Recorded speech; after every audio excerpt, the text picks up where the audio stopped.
So, ang reaction mechanism natin ay ito.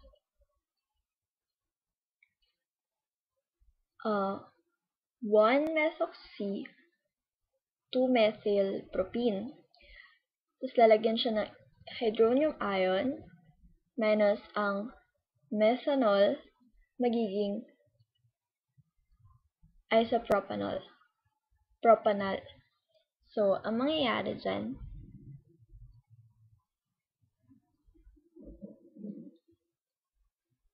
is, so magre-react siya sa hydronium ion. Tapos, dun sa hydronium ion na yun, so ito ang ating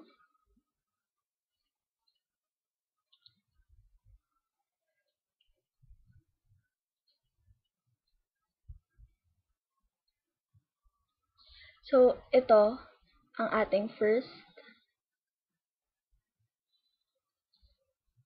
So, meron siyang lone pair. Tapos, may tatlong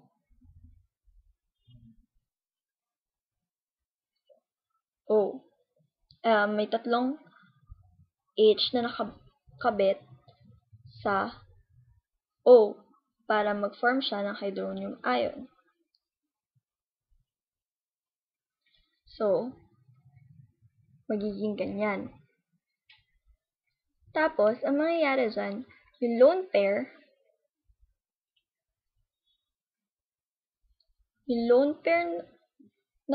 na isa, pupunta sa H na magbe-break yung bond.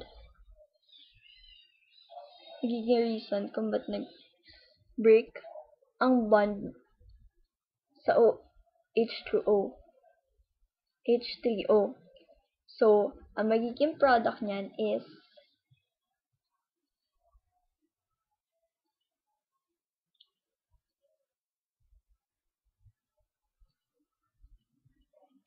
magiging ganito.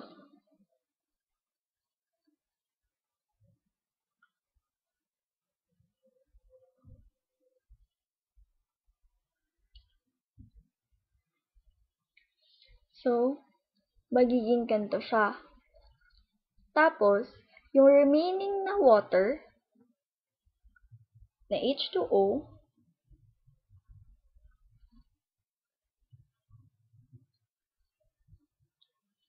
ay magre-react dun sa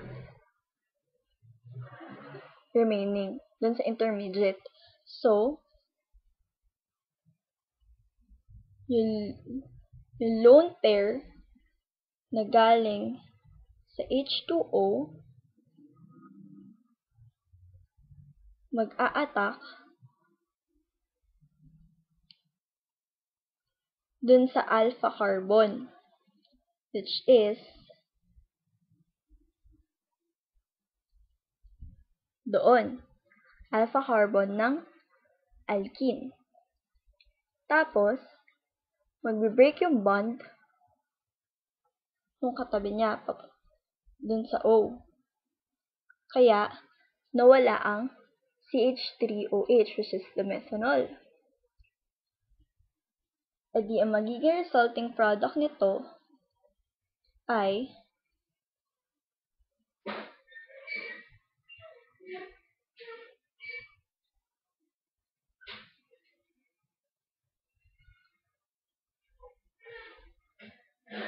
kasi kumabit na dun yung H this. Kaya siya parang nagkaroon ng H2O kasi kumabit yung H2O nga dun, di ba? Kaya ang mangyayari, dahil good living group ang H2O, magsha-shift din ang pi electrons.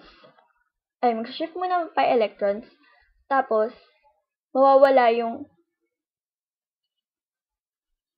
mga H dahil natulak sa yung mga sigma bonds.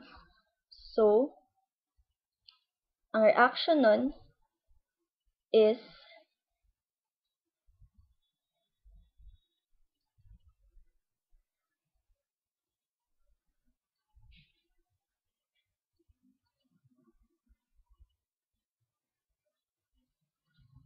this. Nag-shift yung pi electrons dun sa O, tapos natulak yung mga sigma bonds sa H, kaya nawala yung H. Kaya, ang magiging final product ay ito.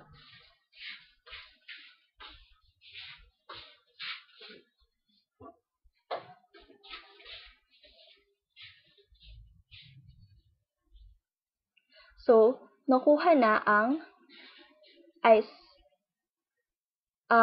isopropanol.